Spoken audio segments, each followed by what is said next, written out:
show looking at U.S. policy on Russia and China. We're joined by the economist Jeffrey Sachs, director of the Center for Sustainable Development at Columbia University. He's president of the UN Sustainable Development Solutions Network. He served as advisor to 3 UN Secretaries General. His latest article is headlined, "The West's False Narrative About Russia and China." He begins the article by writing, quote, "The world is on the edge of nuclear catastrophe in no small part because of the failure of Western political leaders to be forthright about the causes of the escalating global conflicts. The relentless Western narrative that the West is noble while Russia and China are evil is simple-minded and extraordinarily dangerous," Jeffrey Sachs writes.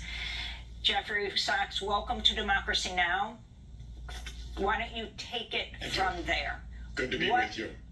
What is the story that people in the West and around the world should understand about what's happening right now with these conflicts with Russia and Ukraine, and with China? The main point, Amy, is that we are not using diplomacy. We are using weaponry. This sale now announced to Taiwan that you've been discussing this morning is just another case in point. This does not make Taiwan safer. This does not make the world safer. It certainly doesn't make the United States safer. This goes back a long way. I think it's useful to start 30 years ago. The Soviet Union ended, and some American leaders got it into their head that there was now what they called the unipolar world, that the U.S. was the sole superpower and we could run the show. The results have been disastrous.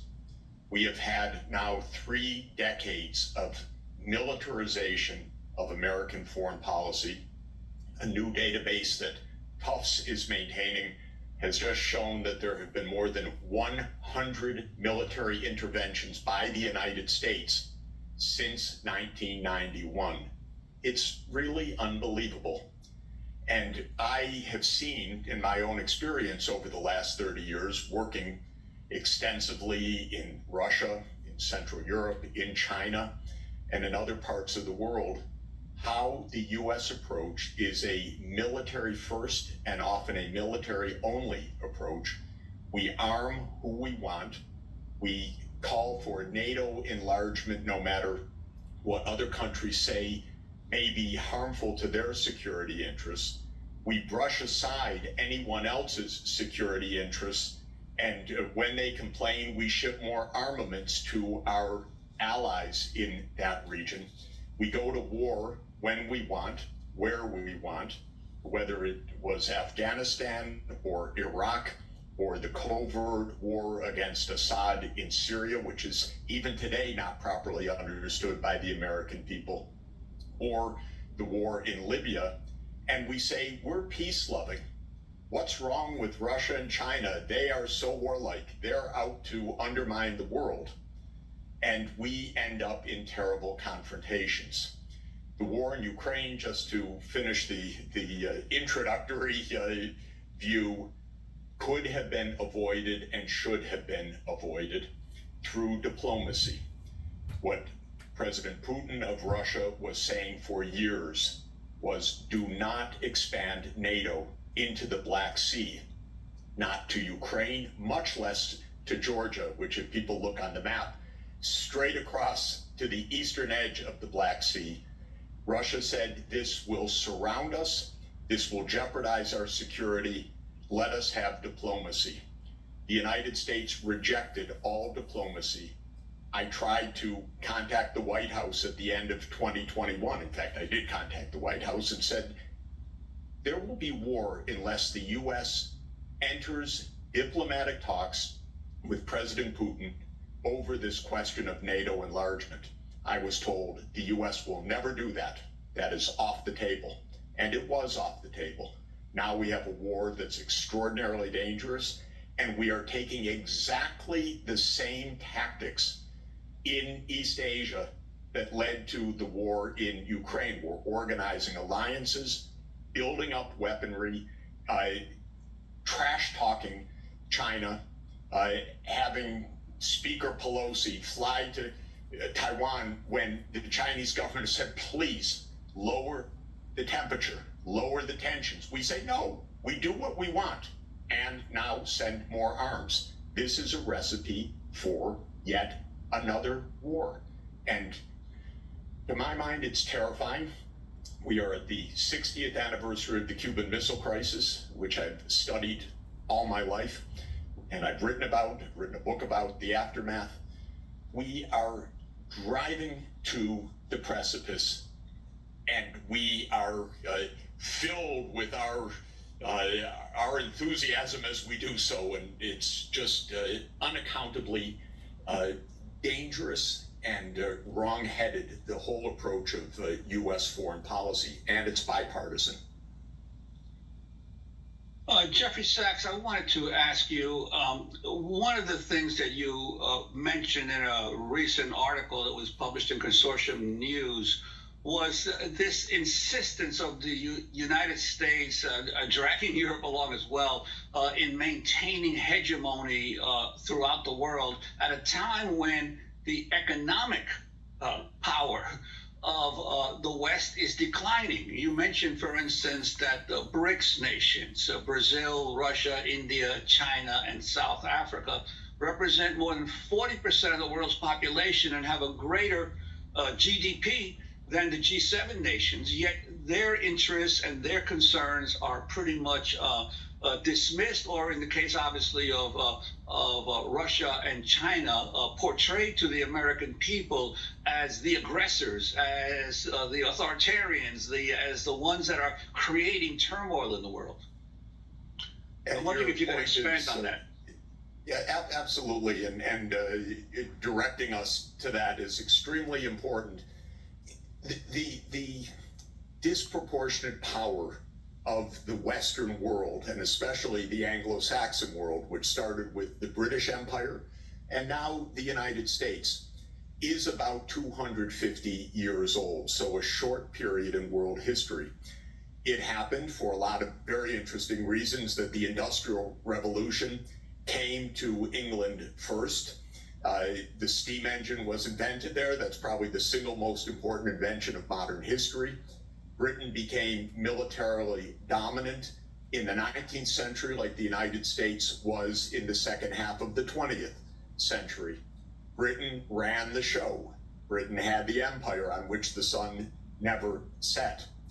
And the West, meaning the United States and Western Europe, now meaning the US and the European Union, the UK, Canada, Japan, in other words, the G7, the European Union, together, is a small part of the world population, perhaps now roughly 10%, a little bit more, maybe 12.5% if you add in Japan to Western Europe and the US.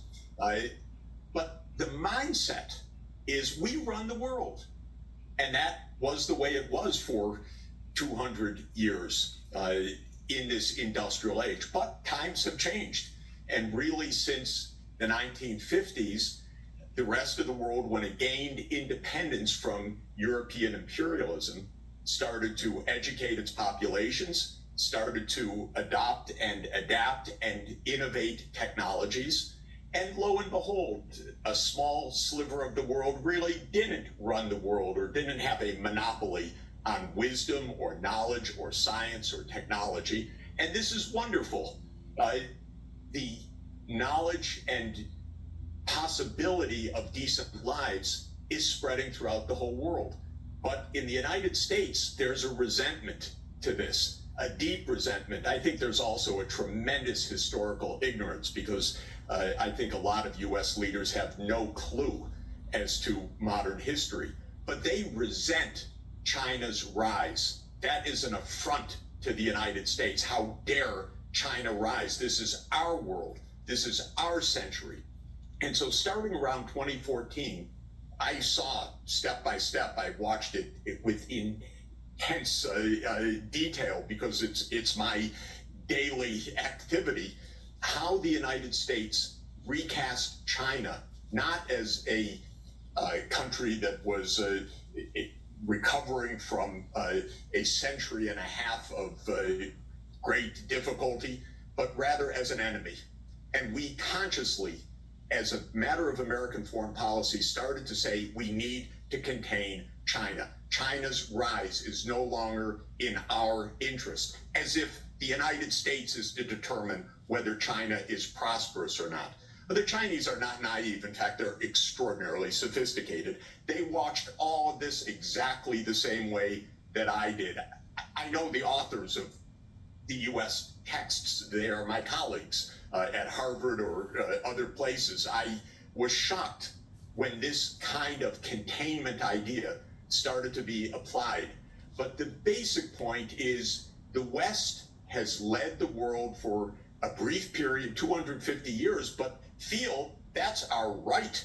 This is a Western world. We are the G7. We get to determine who writes the rules of the game. Indeed, Obama, a good guy on the spectrum of what we have in foreign policy, said, let's write the rules of trade for Asia, but not have China write any of those rules. The U.S. will write the rules. This is an incredibly naive and dangerous and outmoded way to understand the world. We in the United States are 4.2% of the world's population. We do not run the world. We are not world leader. We are a country of 4.2% of the people in a big, diverse world, and we should learn to get along. Play in the sandbox peacefully, not demand that we have all the toys in the sandbox. And we're not over that thinking yet.